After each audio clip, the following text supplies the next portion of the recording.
ശബരിമല സ്വർണ്ണക്കൊള്ളയിൽ മുരാരി ബാബുവിനെ ഇഡി വീണ്ടും ചോദ്യം ചെയ്യും. മുരാരി ബാബുവിന്റെ സാമ്പത്തിക ഇടപാടുകളിൽ ദുരൂഹത. 2019-25 കാലയളവിൽ മുരാരി ബാബുവിന്റെ സ്വത്തുക്കളിൽ വർധനയെന്ന നിഗമനത്തിൽ ഇഡി 2021 വീട് നിർമ്മിച്ചതിലെ പണത്തിന്റെ ഉറവിടമടക്കം അന്വേഷിക്കുന്നു. കഴിഞ്ഞ ദിവസം നടന്ന ചോദ്യം ചെയ്യലിൽ ഉണ്ണികൃഷ്ണൻ പോറ്റിയിൽ നിന്ന് സാമ്പത്തിക നേട്ടം ഉണ്ടായിട്ടില്ലെന്നാണ് മുരാരി ബാബു നൽകിയ മൊഴി. രാഗിന്റെ വിശദാംശങ്ങളുമായി രാഗൻ വീണ്ടും ചോദ്യം ചെയ്യുകയാണല്ലോ. ഈ സാമ്പത്തിക നേട്ടത്തിൽ ഉള്ള പൊരുത്തക്കേടുകൾ മൊഴിയിൽ പറഞ്ഞതും ഉണ്ടാക്കിയ സാമ്പത്തിക നേട്ടങ്ങളിലുമുള്ള പൊരുത്തക്കേടുകൾ കണ്ടുകൊണ്ട് എന്താണ് വിശദവിവരങ്ങൾ?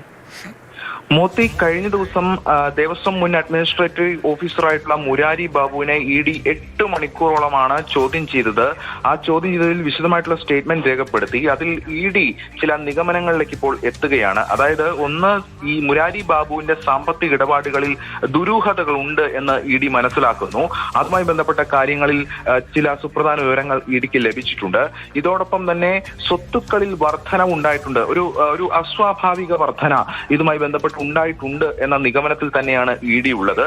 അത് വീട് നിർമ്മിച്ചതിലടക്കമുള്ള കാര്യങ്ങളിൽ പരിശോധനയുണ്ട്.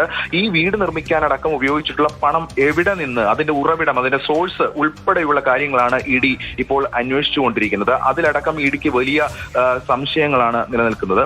മാത്രമല്ല, ശബരിമലയിലെ ഈ സ്വർണ്ണക്കൊള്ളയ്ക്കൊപ്പം തന്നെ മറ്റ് ക്രമക്കേടുകൾ കൂടി ഇഡി ഐഡന്റിഫൈ ചെയ്തിരുന്നു നേരത്തെ.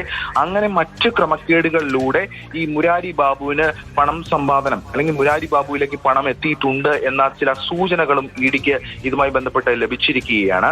കൂടാതെ ഉണ്ണികൃഷ്ണൻ പോറ്റിയുമായി മുരാരി ബാബുവിന് അടുത്ത ബന്ധം തന്നെയായിരുന്നു എന്ന് ഇഡി സ്ഥിരീകരിക്കുന്നു. അപ്പോൾ സാമ്പത്തിക ഇടപാടുകൾ ചിലത് നടന്നിട്ടുള്ളതായും ചില വിവരങ്ങളുണ്ട്. പക്ഷെ അതിൽ കൂടുതൽ കാര്യങ്ങൾ ശേഖരിക്കാനുണ്ട് എന്നതാണ് ഇഡി വൃത്തങ്ങൾ വ്യക്തമാക്കുന്നത്. എന്തായാലും ഈ മൊഴിയിൽ, കഴിഞ്ഞ ദിവസം നടന്ന മൊഴിയെടുപ്പിൽ അതിൽ ചില പൊരുത്തക്കേടുകൾ ഈ സ്റ്റേറ്റ്മെന്റുകളിൽ, മുരാരി ബാബുവിന്റെ മറുപടികളിൽ ഉണ്ട് എന്ന് തന്നെയാണ് ഇഡി വ്യക്തമാക്കുന്നത്. എന്നാൽ മുരാരി ബാബു ഇഡിക്ക് കൊടുത്തിരിക്കുന്ന സ്റ്റേറ്റ്മെന്റ് എന്ന് പറയുന്നത് തനിക്ക് ഉണ്ണികൃഷ്ണൻ പോറ്റിയുമായി സാമ്പത്തിക നേട്ടങ്ങൾ തനിക്ക് ഉണ്ടായിട്ടില്ലെന്നും മാത്രമല്ല ഇത്തരത്തിൽ അനധികൃതമായി പണം സമ്പാദനം നടത്തിയിട്ടില്ലെന്നുമാണ്. പക്ഷെ അത് ആ ഒരു സ്റ്റേറ്റ്മെന്റ് നിലയിൽ മാത്രമാണ് ഇഡി കണക്കാക്കുന്നത്. അല്ലാതെ ആ മൊഴി പൂർണ്ണമായും വിശ്വസിക്കുകയോ അല്ലെ ആ മൊഴി കണക്കിലെടുക്കുകയോ ചെയ്യുന്നില്ല. ഇതിന്റെ അടിസ്ഥാനത്തിൽ കൂടിയാണ് നിർമ്മിച്ചതിലെ സാമ്പത്തികമടക്കം സംശയമുണ്ടെന്നാണല്ലോ ഇഡി പറയുന്നത്. അപ്പൊ നേരത്തെ സാമ്പത്തിക നേട്ടം ഉണ്ണികൃഷ്ണൻ പോറ്റിയിൽ നിന്നും ഉണ്ടായിട്ടില്ല എന്ന് പറയുമ്പോഴും ഈ വീട് നിർമ്മിക്കാൻ എടുത്ത പണത്തിന്റെ ഉറവിടം കൃത്യമായി ബോധ്യപ്പെടുത്താൻ മുരാരി ബാബുവിനായിട്ടില്ലേ? അത്തരം പല കാര്യങ്ങളിലും പൊരുത്തക്കേടുകളുണ്ട്. മുരാരി ബാബു ഇപ്പോൾ ചോദ്യം ചെയ്യലിൽ ചില സ്റ്റേറ്റ്മെന്റുകൾ നൽകി. ആദ്യഘട്ടത്തിലുള്ള ചോദ്യം ചെയ്യലാണ്. അത് ചില സ്റ്റേറ്റ്മെന്റുകൾ നൽകിയിട്ടുള്ള കാര്യങ്ങൾ മാത്രമാണ് ഇപ്പോൾ ഉള്ളത്. പക്ഷെ അതൊന്നും ഇഡി കണക്കിലെടുക്കുന്നില്ല. ഈ സാമ്പത്തിക ഇടപാടുകളിൽ ദുരൂഹതയുണ്ട് എന്ന് തന്നെയാണ് ഇഡി വ്യക്തമാക്കുന്നത്. ഇതിന്റെ അടിസ്ഥാനത്തിലാണ് വീണ്ടും ചോദ്യം ചെയ്യുക.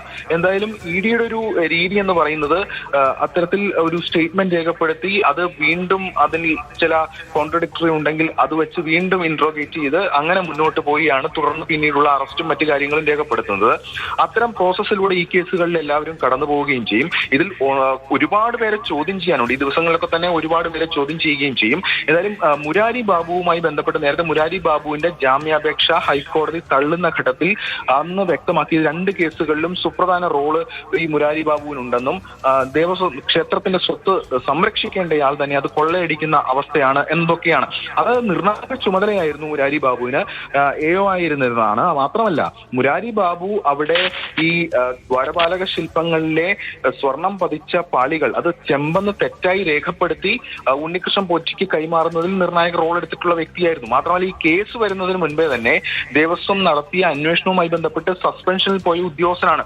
കീ റോൾ ഈ ഉദ്യോഗസ്ഥന് മുരാരി ബാബുവിനുണ്ട് എന്ന് തന്നെയാണ് SITയുടെ കണ്ടതിലും അതോടൊപ്പം തന്നെ അതിന് ചുവടുപിടിച്ച് ഇഡി നടത്തുന്ന അന്വേഷണത്തിൽ ഇഡിക്കും പ്രാഥമികമായി ബോധ്യമായിട്ടുള്ളത് മുരാരി ബാബുവിന്റെ കേസിൽ. അതുകൊണ്ട് മുരാരി ബാബുവിനെ ഇഡി വീണ്ടും ചോദ്യം ചെയ്യും. മുരാരി ബാബുവിന്റെ ഇടപാടുകളിൽ ദുരൂഹതകൾ ഉണ്ടെന്നും മുരാരി ബാബുവിന്റെ സ്വത്തുക്കളിൽ വർധനവുണ്ടെന്നും അതും പ്രത്യേകിച്ചും ഈ ഒരു ക്രൈം പീരീഡ് ആയിട്ട് ഇഡി കണക്കാക്കുന്നത്, ഇപ്പോൾ പ്രാഥമികമായി കണക്കാക്കുന്നത് 2019 മുതൽ 25 വരെയുള്ള കാലയളവാണ്.